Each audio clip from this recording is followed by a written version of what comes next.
Setelah mendengar tanggapan dari Ki Pemanahan dan Ki Penjawi perihal tentang kabar yang dibawa oleh prajurit Sandi dari Panarukan itu, kemudian Adipati Hadiwijaya pun mengajak mereka untuk melanjutkan perjalanan mereka kembali.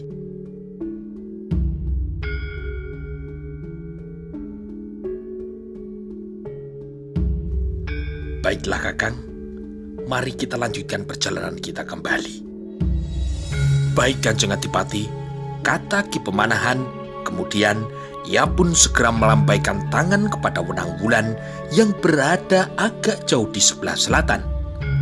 Wenang Wulan yang telah melihat lambaian tangan Ki Pemanahan segera mengajak Ratu Mas Cempoko untuk menjalankan kudanya menuju ke tempat Adipati Hadiwijaya.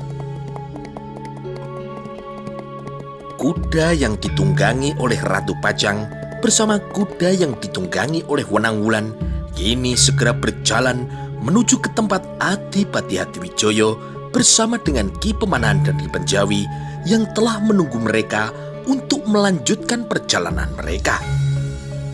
Adipati Hadiwijaya kemudian naik ke punggung kudanya diikuti oleh Ki Pemanahan dan Ki Penjawi. Ketika kuda Ratu Pajang sudah tiba di dekatnya, maka Kanjeng Adipati pun berkata,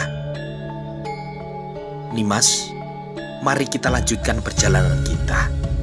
Gusti Ratu Mas Cempoko kemudian menganggukkan kepalanya dan Adipati Hadiwijaya kemudian menjalankan kudanya menuju ke arah utara.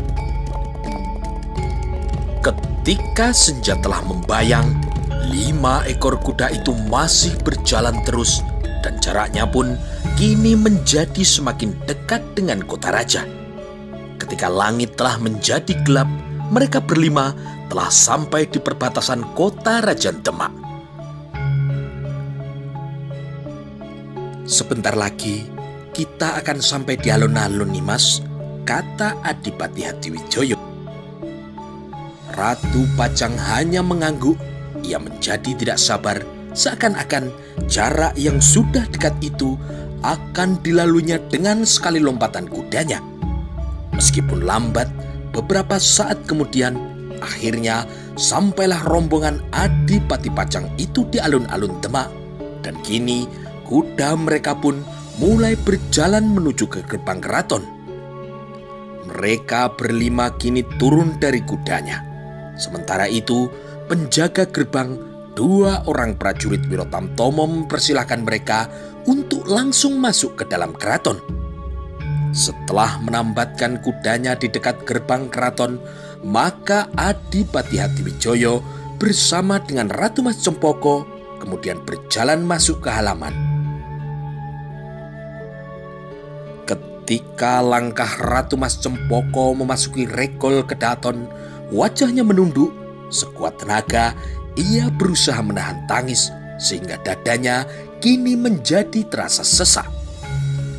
Ki Pemanahan dan Ki Penjawi, keduanya berjalan di belakang Adipati Hadiwijaya dan kemudian mereka pun menunggu di depan pendopo keraton. Setelah naik di pendopo, Ratu Mas Cempoko kemudian setengah berlari menuju ke kamar ibundanya. Kanjeng Prameswari yang sedang duduk di tepi pembaringan terkejut ketika Ratu Mas Cempoko tiba-tiba masuk ke dalam kamar dan langsung memeluknya dengan erat. Tangis yang telah lama ditahannya kini ditumpahkan semuanya di pangkuan Kanjeng Prameswari. Melihat kedatangan putrinya, Kanjeng Prameswari juga tidak dapat menahan tangisnya. Air matanya pun kini juga tumpah bersama air mata putri yang dicintainya itu. "Ayahanda, Kanjeng Ibu," kata Ratu Mas Cempoko perlahan tenggelam dalam tumpahan tangisnya. Adipati Hadiwijaya yang mendengar tangis istrinya hanya dapat berdiri di depan pintu, tidak berani masuk ke dalam ruangan sebelum diizinkan oleh Kanjeng Prameswari. "Ayahanda Sultan sudah tidak ada lagi, Kanjeng Ibu," kata Ratu Pajang suaranya tersendat di leher menjadi satu dengan suara isak tangisnya.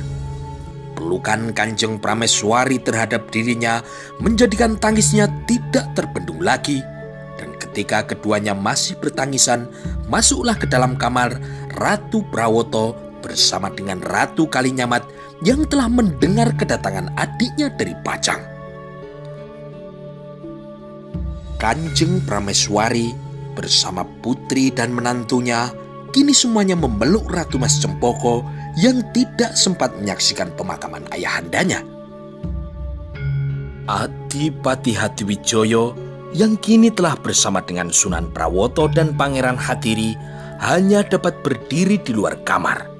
Ketiganya menunggu dipanggil oleh Kanjeng Prameswari yang sedang bertangisan memeluk Ratu Mas Cempoko.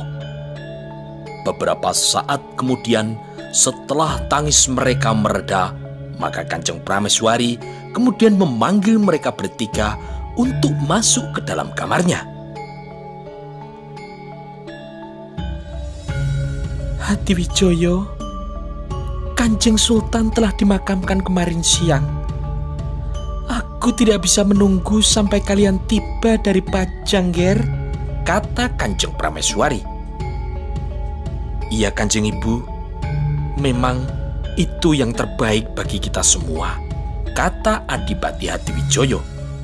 Selama beberapa saat mereka masih berada di dalam kamar. Kemudian Kanjeng Prameswari mempersilakan Hadiwijoyo untuk beristirahat di Keraton Kilen. Malam itu, Adipati Hadiwijoyo bersama dengan Ratu Mas Cempoko bermalam di Keraton Kilen, sedangkan ketiga orang pengikutnya tidur beralaskan tikar di pendopo. Beberapa hari, Kasultanan Demak dinyatakan bergabung. Semua kegiatan di Kasultanan Demak untuk sementara dilaksanakan oleh Ki Patih Wonosalam yang dibantu oleh Tumenggung Gajah Birowo sambil menunggu diangkatnya putra mahkota menjadi seorang Sultan Demak yang baru. Semua perahu Jolopati yang berada di Sungai Tuntang kini juga telah disimpan di tempat penyimpanannya di pesisir Wetung dan Keling. Pasukan yang pulang ke Demak dengan berjalan kaki dari Panarukan yang dipimpin oleh Tumenggung Suropati dan Tumenggung Gagah Anabrang juga telah tiba di Kota Raja. Kemudian mereka semuanya juga telah dibubarkan dan para prajurit itu pun kini telah bergabung kembali di kesatuannya masing-masing. Sedangkan para prajurit dari Brangkulon, Cirebon, Banten, dan Jayakarta juga telah diperbolehkan pulang kembali ke Brangkulon. Para putra Kanjeng Sultan kini masih berada di keraton, menunggu sampai masa berkabung berakhir, sekaligus menunggu pengangkatan Sultan yang baru. Sedangkan Adipati Aryo Penangsang bersama dengan Rangkut kini telah kembali ke Jipang. Beberapa hari kemudian, ketika matahari sudah sepenggalah, Adipati Hadiwijoyo sedang berada di pendopo bersama dengan 3 orang Nayaka Praja Kadipaten Pajang. "Ada apa, Kakang Manahan? Apakah ada yang perlu Kakang sampaikan kepadaku?" tanya Kanjeng Adipati. "Tadi pagi, ketika saya sedang berjalan-jalan di luar keraton, saya bertemu dengan Ki Kebukanigoro, Kanjeng Adipati," kata Ki Pemanahan. "Siwo Kebukanigoro?" tanya Kanjeng Adipati.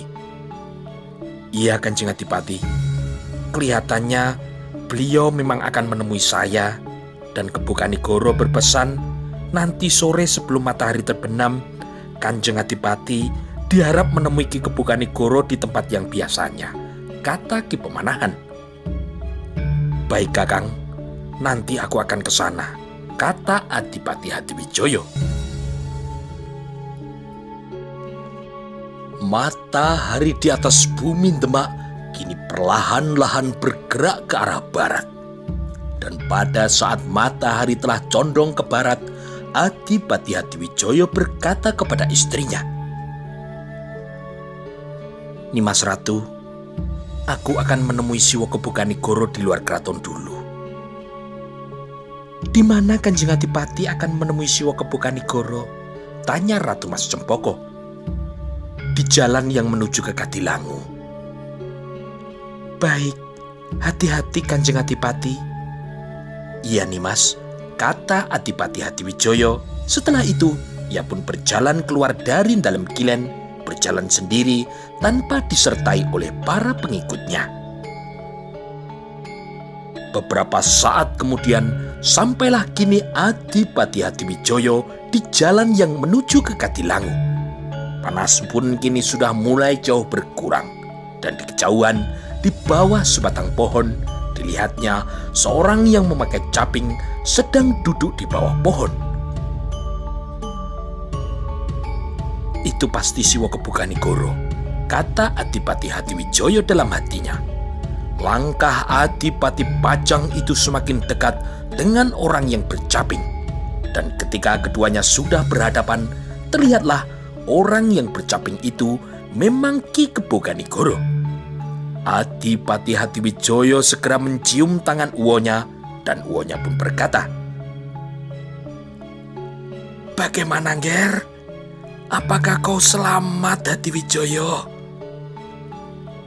"Atas restu Siwo, saya selamat." "Siwo dari mana?" tanya Adipati Pajang.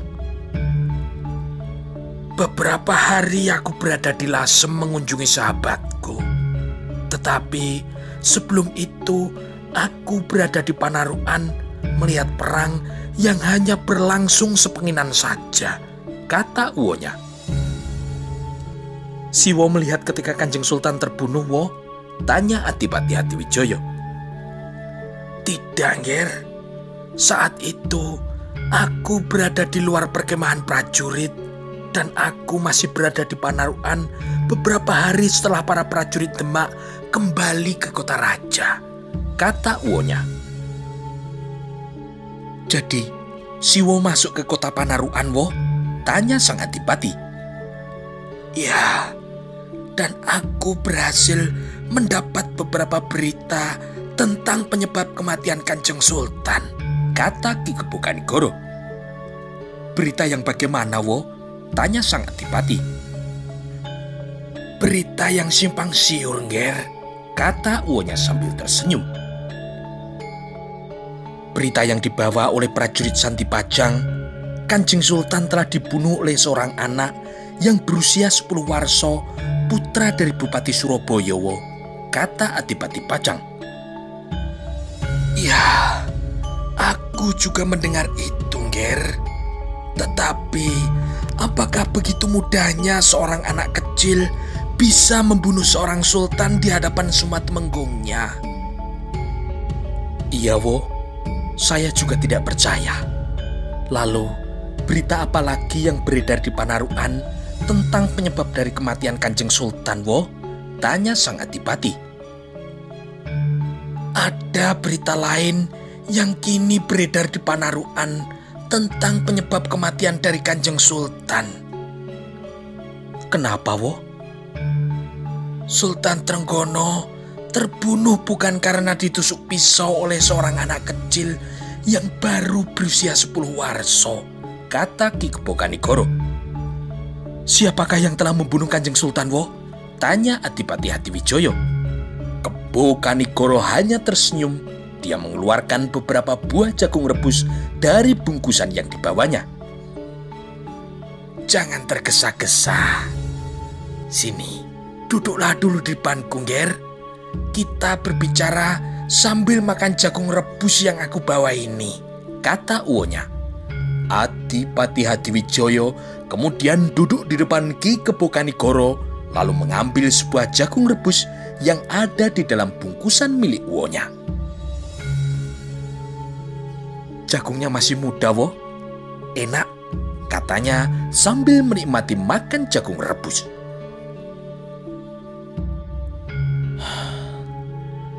"Sampai saat ini tidak ada keterangan siapakah nama orang yang telah membunuh Kanjeng Sultan.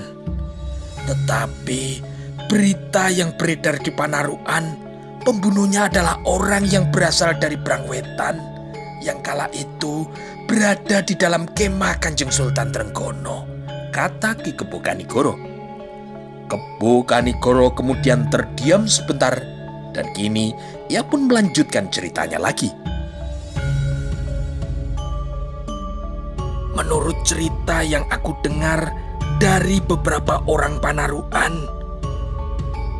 ketika pasukan Demak sedang mengepung benteng kota Panarukan, pada suatu hari Kanjeng Sultan sedang menerima kunjungan beberapa bupati dan para pemimpin lainnya dari daerah Brangwetan yang tidak memihak kepada Panarukan. Kebo Kanigoro berhenti sebentar, lalu ia pun kembali mengunyah jagung rebusnya, menikmati jagung muda rebus yang manis dan empuk bersama dengan kemenakannya. Setelah itu, ia pun kembali meneruskan ceritanya. Pada saat pertemuan dengan beberapa orang pemimpin dari Brangwetan, Kanjeng Sultan menyuruh salah seorang pemimpin Brangwetan itu mengambilkan bahan-bahan untuk keperluan mengunyah sirih yang terletak tidak begitu jauh dari tempat duduk Kanjeng Sultan. Dan perintah itu telah membuat orang-orang dari Brangwetan itu merasa direndahkan, sehingga ia menjadi marah dan tersinggung. Orang dari Brangwetan itu berpendapat, meskipun daerahnya mengakui kekuasaan Kesultanan Demak, namun tidak sepatutnya Kanjeng Sultan Trenggono memerintah dia untuk mengambilkan bahan-bahan mengunyah sirih. Perintah itu telah membuatnya tersinggung dan merasa malu di hadapan orang-orang Brangwetan lainnya maupun di hadapan para tumenggung pasukan Demak, kata uwonya. Orang yang berasal dari Brangwetan itu kemudian berpura-pura memenuhi permintaan Sultan Trenggono. Ia berjalan mendekati tempat duduk Kanjeng Sultan sambil membawa bahan-bahan untuk mengunyah sirihnya.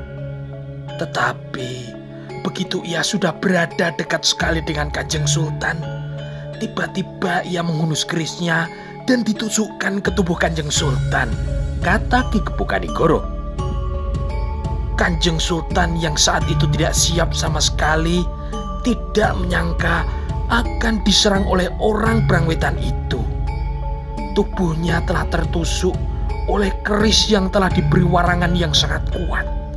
Akibatnya Kanjeng Sultan meninggal dunia. Dan orang Brangwetan yang telah membunuh Kanjeng Sultan Trenggono itu kemudian ditangkap oleh para tumenggung dan kemudian ia pun juga telah dihukum mati, kata Ki Kebo Kanigoro mengakhiri ceritanya. Adipati Hadiwijoyo mendengarkan semua cerita dari uwonya dan ia pun mengangguk-anggukkan kepalanya. Ayo Nger, jagungnya ditambah lagi. Iya wo, kata Hadiwijoyo sambil mengambil jagung rebus lagi. Mereka berdua kemudian melanjutkan menikmati jagung rebus yang empuk itu. Jadi, berita yang disampaikan oleh prajurit Sandi itu tidak betul, woh? Tanya Hadiwijoyo. Berita tentang terbunuhnya Kanjeng Sultan oleh anak kecil putra Bupati Surabaya yang masih berusia 10 warto itu mungkin tidak betul, Nger. Tapi aku tidak mengetahui apa yang telah terjadi sebenarnya. Karena aku tidak menyaksikannya sendiri, jadi aku tidak bisa mengatakan berita mana yang benar dan berita mana yang salah. Iya woh, mungkin nanti masih ada cerita lainnya tentang penyebab kematian Kanjeng Sultan, kata Adipati Hadiwijoyo. Lalu, apa yang terjadi di Demak pasca kematian Kanjeng Sultan, Ger? Tanya uwonya. Nanti, setelah suasana berkabung selesai, putra mahkota Kesultanan Demak, yaitu Sunan Prawoto, akan segera diangkat sebagai Sultan Demak yang baru, wo, jawab Hadiwijoyo. Ya, putra mahkota yang mempunyai cacat mata. Sunan Prawoto tidak bisa melihat di sekelilingnya karena matanya sudah hampir buta, kata Ki Kebo Kanigoro. Iya wo, Kakang Mas Sunan Prawoto memang sudah tidak bisa jelas melihat, kata Hadiwijoyo. Tapi bagaimanapun, mempunyai seorang raja yang cacat mata akan membuat ketidakpuasan di kalangan keraton. Karena selain Sunan Prawoto, masih ada beberapa orang yang mampu dan mempunyai hak untuk menjadi raja. Termasuk kau, Ngger Hadiwijoyo, kata uwonya itu. Iya wo, masih ada Kakang Mas Pangeran Hadiri, Adi Mas Pangeran Timur, dan Raden Aryo Penangsang maupun adiknya Raden Aryo Mataram, yang semuanya juga mempunyai hak untuk menjadi seorang sultan, jawab Hadiwijoyo. Pangeran Timur, adik dari istrimu Ratu Mas Cempoko, putra bungsu Sultan Trenggono, tetap mempunyai hak sebagai sultan meskipun usianya masih belum dewasa, kata uwonya. Kalau nanti Sunan Prawoto telah diwisuda menjadi sultan, maka putranya Raden Aryo Pangiri yang masih anak-anak juga bisa diangkat menjadi pangeran sekaligus menjadi putra mahkota Kesultanan Demak selanjutnya, kata uwonya.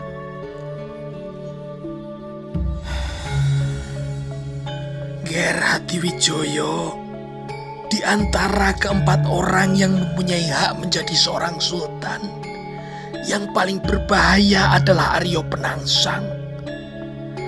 Jangan gigi mongso, Ngger. Yang bisa kau lakukan sekarang adalah memperkuat kemampuan dan memperbanyak jumlah prajurit pajang. Dan untukmu sendiri, jangan lupa kau matangkan aji lembu sekilan. Suatu saat kau pasti akan terlibat dalam pusaran kemelut di Keraton Demak saat ini, kata Ki Kebo Kanigoro. Baik wo, kata Adipati Hadiwijoyo. Saat ini kelihatannya Aryo Penangsang belum mengetahui siapa orang yang telah membunuh ayahnya. Kalau dia sudah mengetahui siapa yang membunuh ayahnya, dia bisa saja membalaskan dendam, dan itu berarti akan terjadi geger di Kesultanan Demak, lanjut uwonya. Ngger Hadiwijoyo, meskipun hanya sekilas, dulu aku pernah bercerita kepadamu tentang kematian dari Pangeran Suryowiyoto, kata Ki Kebo Kanigoro. Iya wo. Baik, kini aku akan bercerita selengkapnya untuk bekalmu dalam menghadapi situasi Kesultanan Demak setelah meninggalnya Kanjeng Sultan Trenggono. Sultan Demak pertama adalah Raden Patah. Beliau mempunyai putra yang bernama Pangeran Suryowiyoto atau Pangeran Sekar, yang merupakan salah satu pewaris tahta Kesultanan Demak. Pada saat Pangeran Suryowiyoto sedang melaksanakan sholat di tepi sebuah sungai, tiba-tiba dari arah belakang muncul Pangeran Aryo yang mengendap-endap dan di tangannya telah memegang sebilah keris. Lalu dengan cepat, keris itu dipakai untuk menusuk punggung Pangeran Sekar sehingga beliau meninggal di tepi sungai itu. Dan mulai saat itu, Pangeran Suryowiyoto disebut juga Pangeran Sekar Seto Ing Lepen, kata uwonya. Iya wo, aku ingat si wo pernah cerita yang membunuh ayahanda Aryo Penangsang adalah Pangeran Aryo atau Sunan Prawoto. Iya Ngger, yang membunuh adalah Pangeran Aryo yang disebut juga Bagus Mukmin atau yang sekarang kita kenal sebagai Sunan Prawoto, yang sebentar lagi beliau akan menjadi Sultan Demak yang keempat menggantikan Kanjeng Sultan Trenggono. kau masih ingat aku pernah cerita, Ger? Keris yang dipakai untuk membunuh Pangeran Sekar adalah sebilah keris pusaka yang ampuh. Keris Kiai Brongot Setan Kober, kata Wonya. Iya, Wo. Pangeran Aryo menusuk punggung Pangeran Sekar dengan menggunakan keris Brongot Kiai Setan Kober, kata Adipati Hadiwijoyo.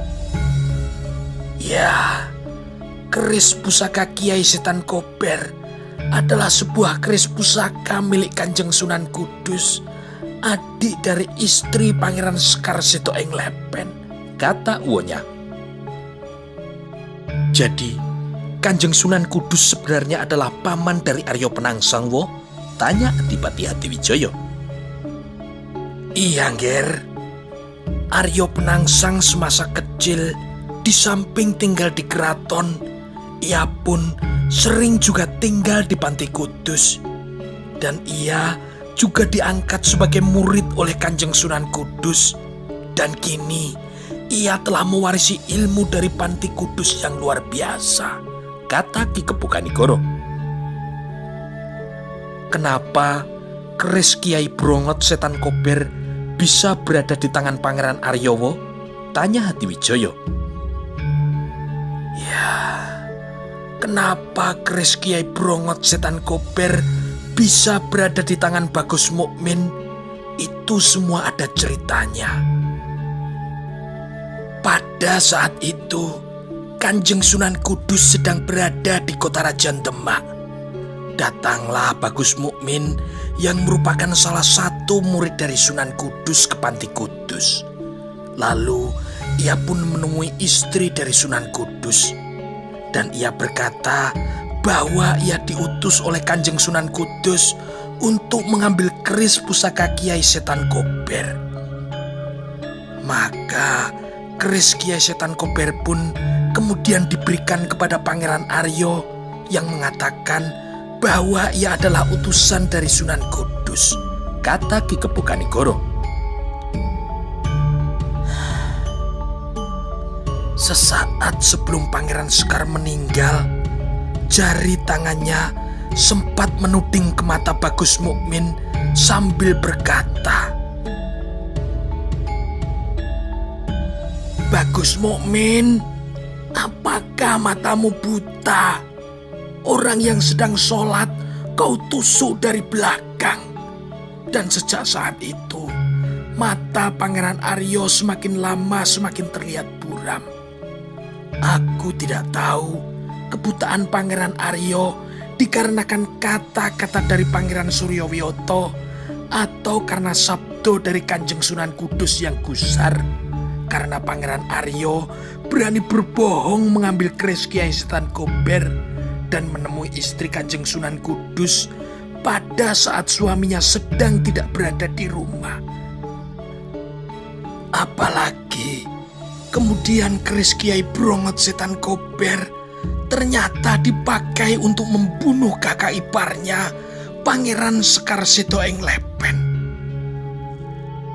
Setelah pembunuhan itu, maka keris Kiai Brongot Setan Kober kemudian kembali kepada pemiliknya semula, guru dari Aryo Penangsang, yaitu Kanjeng Sunan Kudus, kata Ki Kepukanigoro yang tidak mengetahui bahwa saat ini keris Kiai Brongot Setan Kober sudah tidak berada lagi di Panti Kudus, tetapi telah berada di dalam Kadipaten Jipang dan sudah menjadi milik dari Adipati Aryo Penangsang.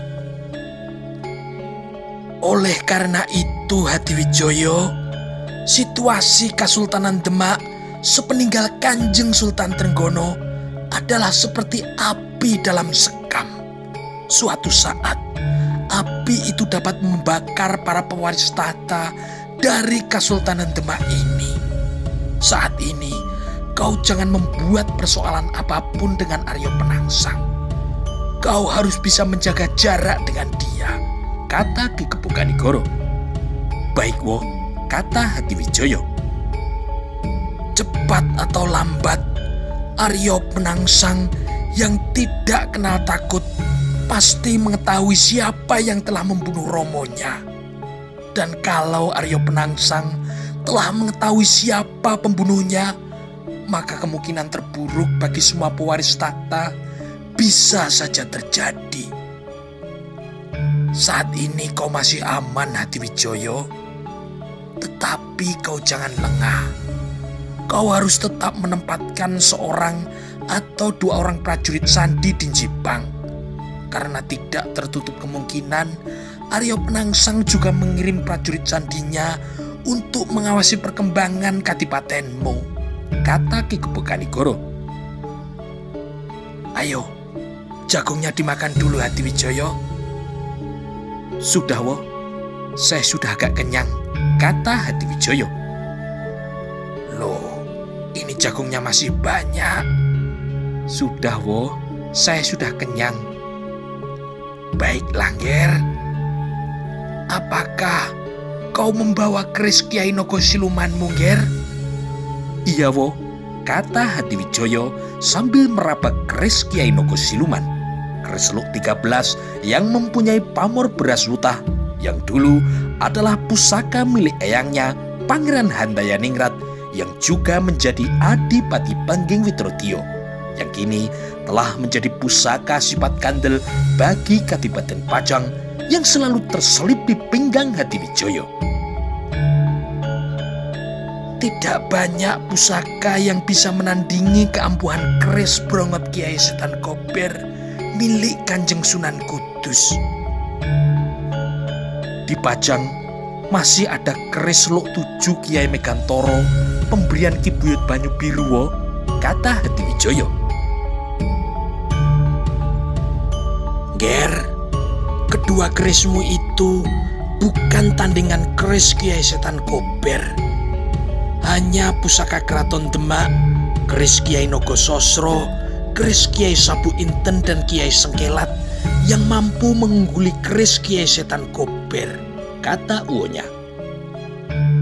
Di Pajang masih ada pusaka berupa sabuk dengan timangnya Kiai Jalu Sengoro, dan ada juga tombak pusaka dari leluhur Selo, yaitu tombak Kiai Pleret yang sekarang sudah menjadi pusaka sifat kandel Kadipaten Pajang, Wo, kata Hadiwijoyo. Ya, sabuk Kiai Jalu Sengoro bisa kau gunakan untuk rangkapan ilmu kebal lembu sekilan. Sedangkan tombak Kiai Pleret memang bisa menandingi keris Kiai Setan Kober.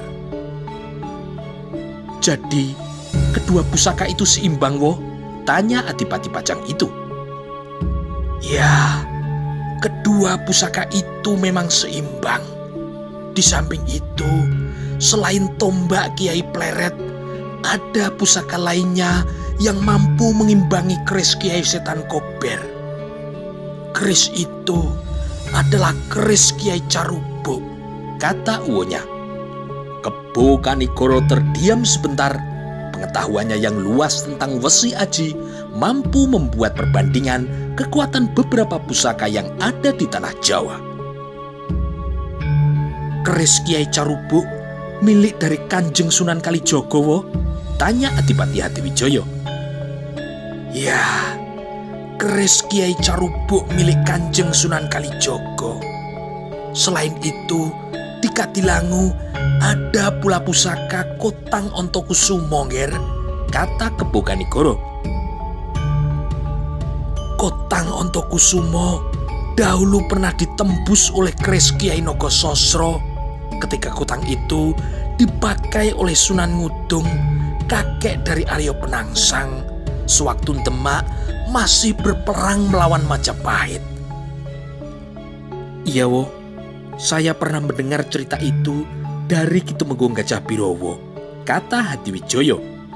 Kebokanigoro terdiam dipandangnya kemenakannya, yaitu Hadiwijoyo, anak dari adiknya Ki Kebokenongo. Betapa bangganya dia terhadap satu-satunya terpengging yang kini telah mampu menjadi seorang adipati di Pajang.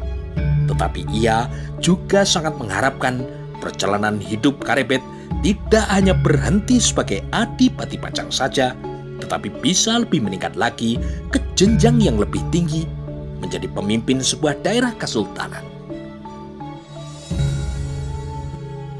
Kanjeng Sunan Kalijogo dulu pernah mengatakan, besok Karebet akan dapat menjadi seorang raja di tanah Jawa, katanya dalam hati. Baiklah, Nger. Aku akan meneruskan perjalanan kembali pulang ke Pengging dulu, Nger.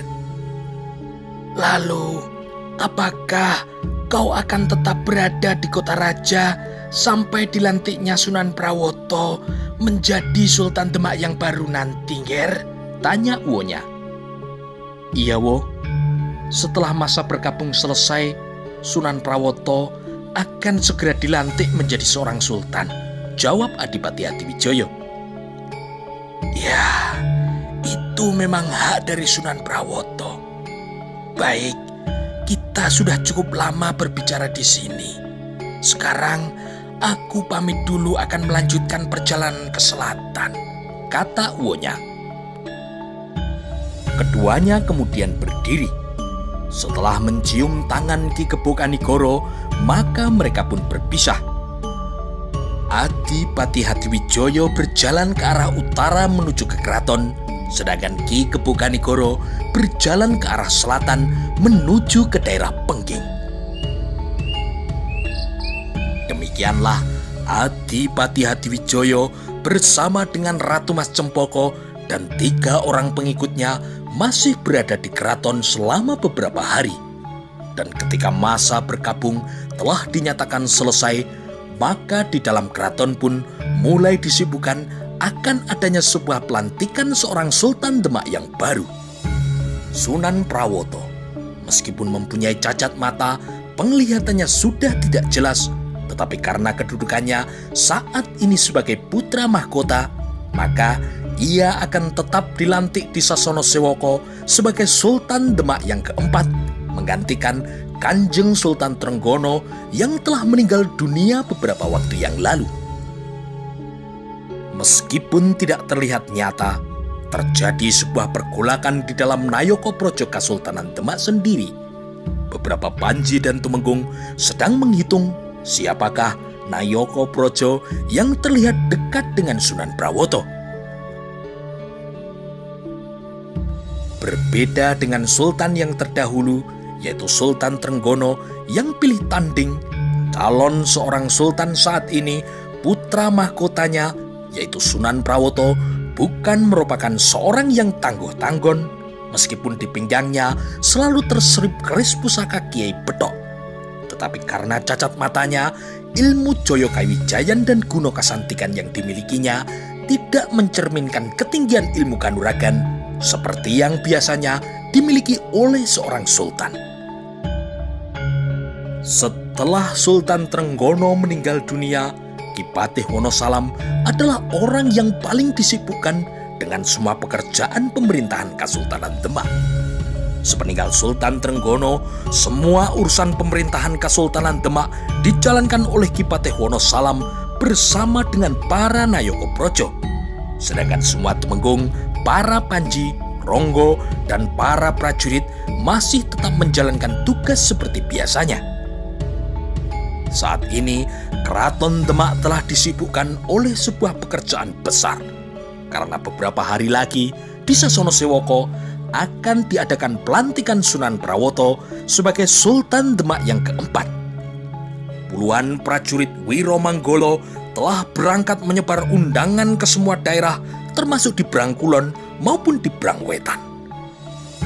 Ketika pelantikan kurang dari sehari, beberapa rombongan dari beberapa bupati dan adipati telah datang ke kota Raja Demak.